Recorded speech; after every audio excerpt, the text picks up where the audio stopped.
Não é fácil defender os direitos humanos no Brasil.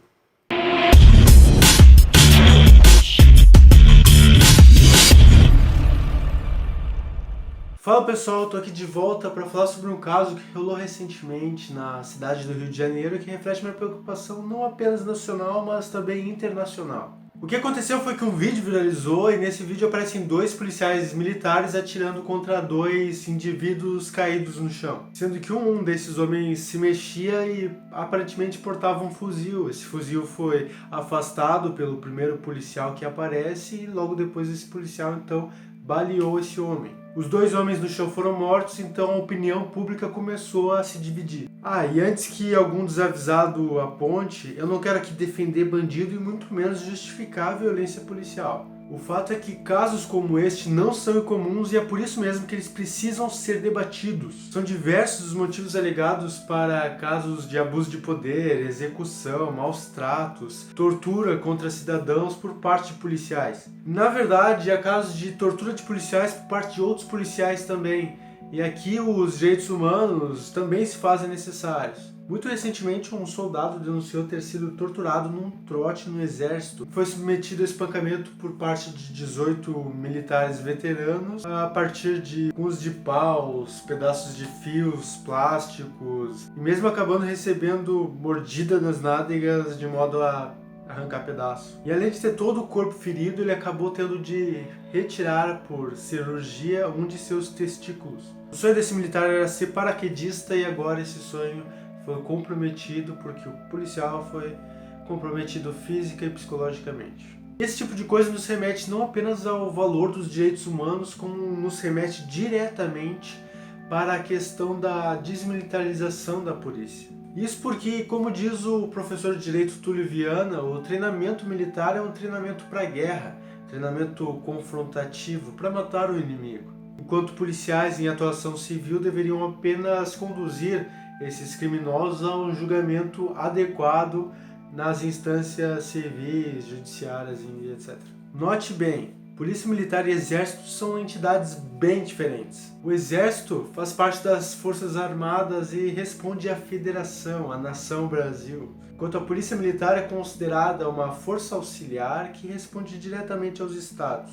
Logo, colocar as duas coisas no mesmo saco e pegar os erros de uma e outra e juntar de um modo a dizer que a militarização é de fato e totalmente algo ruim é plenamente desonestidade. O ponto aqui é que o tipo de treinamento que o policial recebe é fundamental para definir os seus reflexos na sociedade. Pois quanto mais um policial é subjugado a maus tratos, a relativização de seus direitos enquanto um ser humano, defensores da desmilitarização como o Túlio acreditam que mais esses policiais repassam esses maus tratos que sofrem para a sociedade. E, como consequência, acabam por promover coisas como a que vimos nesse vídeo que viralizou, como uma espécie de possível execução pública que poderia ter sido evitada. Mas calma, esse vídeo não é sobre desmilitarização da polícia.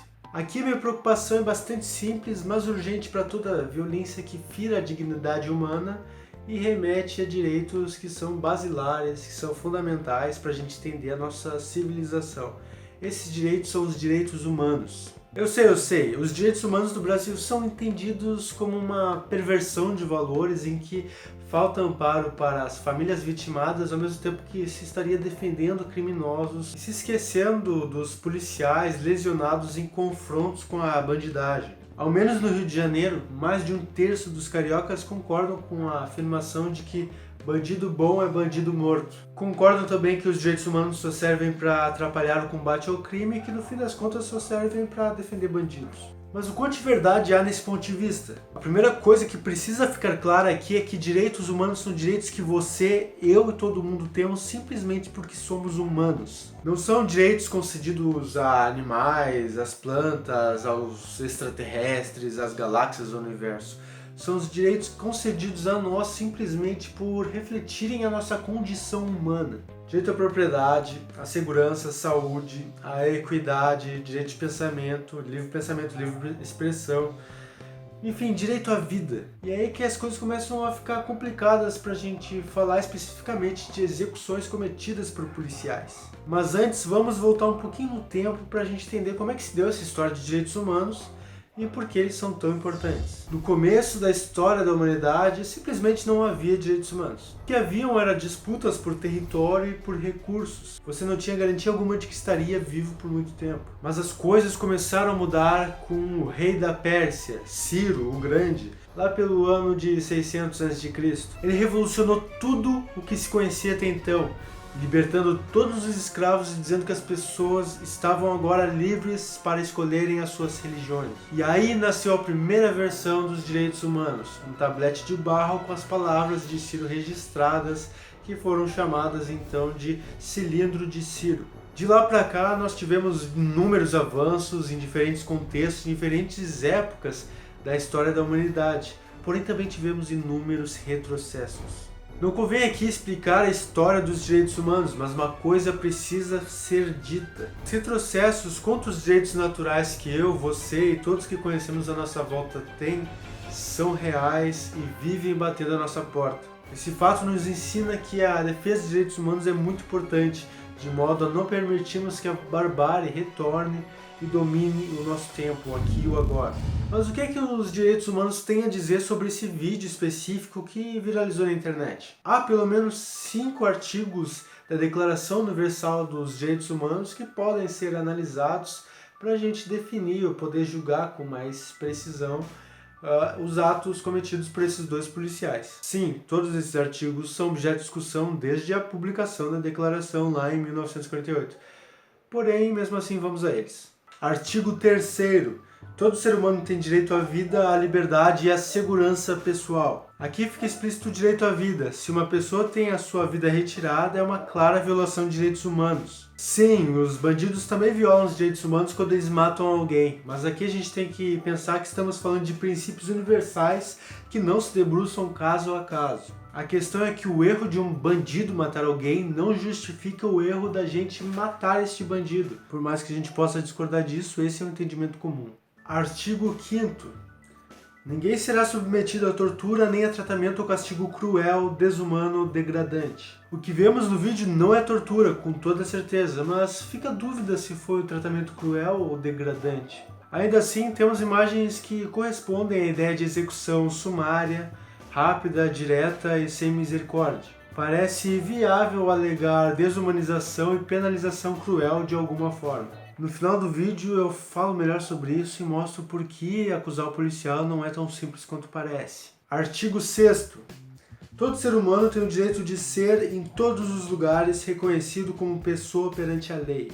Aqui entra o caráter perante a lei, que é extremamente relevante. Isso porque os direitos humanos não são exatamente uma legislação, mas uma recomendação que visa a aplicação de um ideal comum a todos os povos e nações. Nesse sentido, para a gente falar do que ocorre no Brasil, a gente tem que ver o que a lei brasileira diz, e essa lei é a Constituição Federal de 1988. No artigo 5º da Constituição, nós podemos conferir todos os nossos direitos e deveres em território nacional. No inciso 53 desse artigo 5º são considerados crimes inafiançáveis os crimes hediondos, que devem ser respondidos tanto por quem mandou e executou, quanto por aquelas pessoas que se omitiram quando podiam ajudar a evitar o crime. Esses crimes são definidos pelo Código Penal de 1940, no artigo 121, e nesse artigo temos dois incisos interessantes aqui para o nosso caso, que é o inciso 1º e o inciso 2º.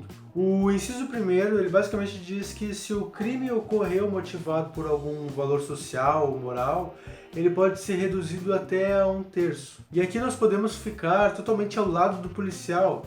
Afinal, ele estava prestando um serviço de segurança pública e esse serviço tem um enorme valor social. O inciso 2º, no parágrafo 5º do Código Penal, porém, condena aqueles homicídios cometidos para assegurar a execução da vítima. Aqui nós ficamos contra o policial, pois uma vez que a vítima já está detida e desarmada, atirar nela não está justificado. Isso pode ser considerado como mera execução. Em todo caso, seja a lei aqui contra ou a favor do policial, ela ainda não dá base para que ele seja inocentado, e muito menos para que ele dispare contra alguém que já foi imobilizado. Agravando ou diminuindo a pena, o policial ainda é responsável pelos seus próprios atos, sendo então punido por isso, pois ele não reconheceu o criminoso como pessoa perante a lei. Artigo 10º.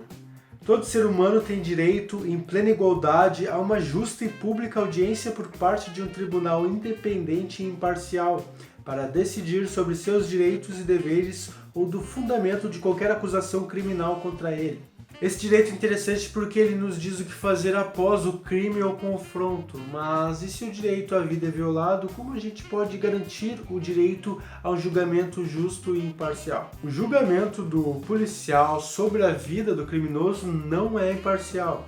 Ele não tem direito a decidir sobre se aquele criminoso vai ou não viver, da mesma forma que o criminoso não tem direito nenhum de decidir sobre a vida do policial, se o policial continua vivendo ou não. Se o criminoso aqui chega a matar o policial, ele deve com toda certeza pagar por isso. Porém, é com a retirada de sua liberdade, lhe dando novas obrigações para com a sociedade, como por exemplo, trabalhar para o Estado, mas de maneira nenhuma forçando ele à morte. Por fim, temos aqui o artigo 29, que é dividido em duas partes. E a primeira parte nos diz que todo ser humano tem deveres para com a comunidade, na qual o livre e pleno desenvolvimento de sua personalidade é possível. O dever do policial aqui é resguardar a segurança pública e promover a pacificação da cidade.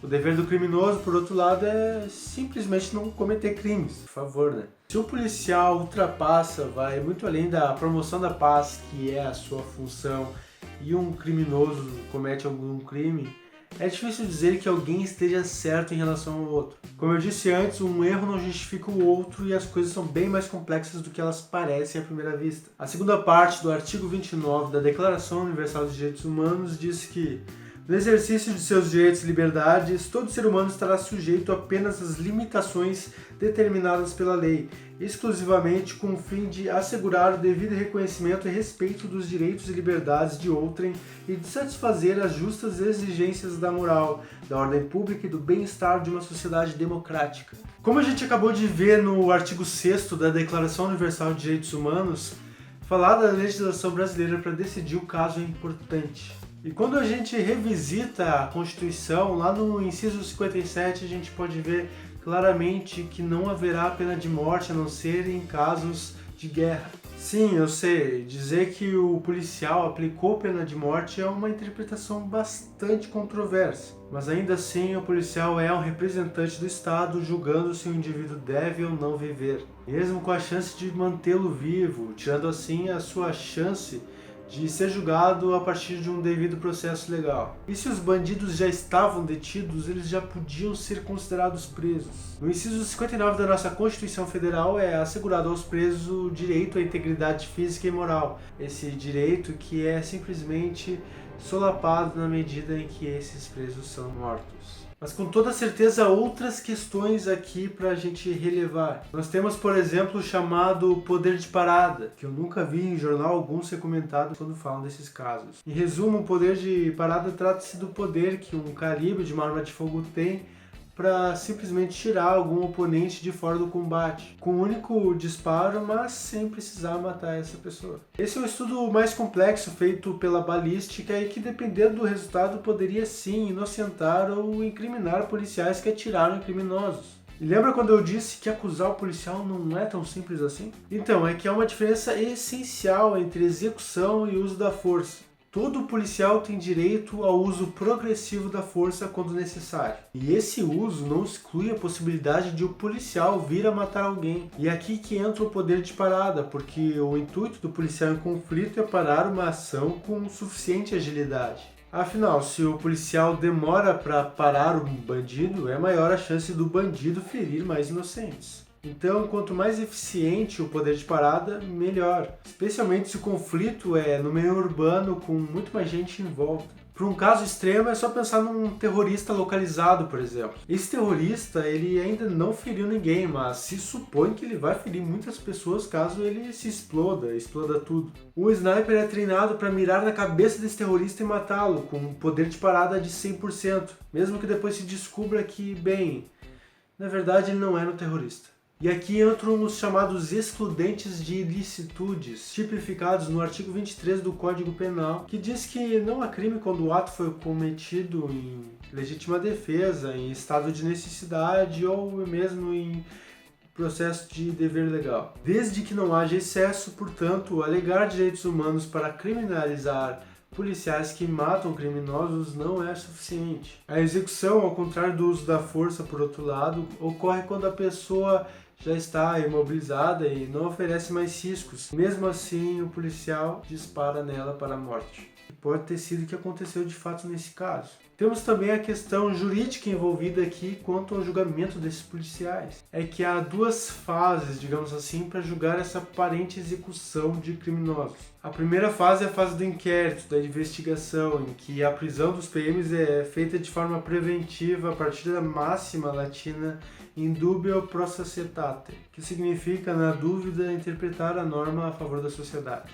A segunda é a fase da decisão judicial, que segue a máxima in dubio pro réu, na dúvida a favor do réu, que é a explícita defesa da presunção de inocência, um princípio bastante esquecido nos dias de hoje, que pode ser encontrado no artigo 11 da Declaração Universal dos Direitos Humanos. E a importância desse processo é a garantia de direitos humanos para os policiais também. Temos uma primeira fase para averiguação dos fatos e minimização dos danos, em contraste a uma segunda fase para a legítima defesa do réu, garantindo aos policiais um julgamento justo. Tanto a retirada desses policiais da sociedade no primeiro momento, quanto a garantia de sua ampla defesa são princípios básicos dos direitos humanos, o que nos mostra que os direitos humanos não defendem apenas bandidos. De toda forma, o fato é que os criminosos foram mortos. Pessoas e mais pessoas se escandalizaram com as imagens e muitas outras comemoraram, como se a polícia não estivesse apenas autorizada a fazer isso, mas como se fosse uma espécie de dever seu. Eu não sou um especialista em direitos humanos e muito menos em direito em si, mas eu me considero um humanista apaixonado pelas virtudes humanas, pelo que há de melhor na gente. Por isso, lembrar de nossos direitos naturais precisa ser uma tarefa constante e árdua, especialmente num país com violações de direitos crônicas, tais como superlotação de presídios, maus tratos, torturas e violações de direitos de pessoas detidas. Isso só para falar de segurança pública. Pessoas que às vezes sequer foram comprovadas criminosas e que talvez possam estar passando por um certo tipo de abuso de poder. E sim, a mera possibilidade que alguém seja injustiçado é motivo suficiente para a gente protestar, pois é preferível que 100 criminosos estejam livres do que um inocente seja culpado indevidamente. Por outro lado, não podemos nos deixar fazer julgamentos injustos, mesmo por um clamor aos direitos humanos cego que não reconheça as complexidades de cada situação e a importância de analisá-las a ponto de garantir que aqueles que violam os direitos humanos sejam eles também reconhecidos como seres de direito. Superar a dicotomia policial-bandido é preciso. Cada caso é um caso e os direitos humanos existem justamente para colocar luz sobre a compreensão desses dilemas. Então, que a gente agora possa compreender. Seguir os direitos humanos como um norteador moral é, no fim das contas, um ato de autopreservação.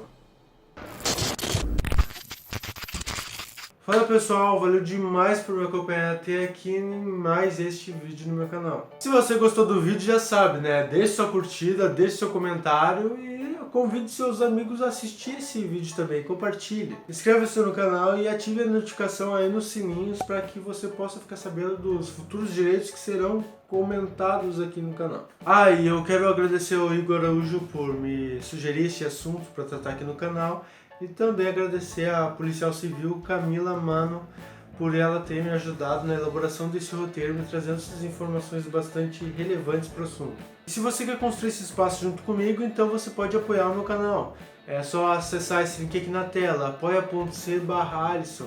Então você poderá me ajudar aí muito além. Enfim, eu espero que a gente possa construir um mundo mais livre, secular e humanista, e que todos possamos ser reconhecidos como dignos e capazes de autonomia.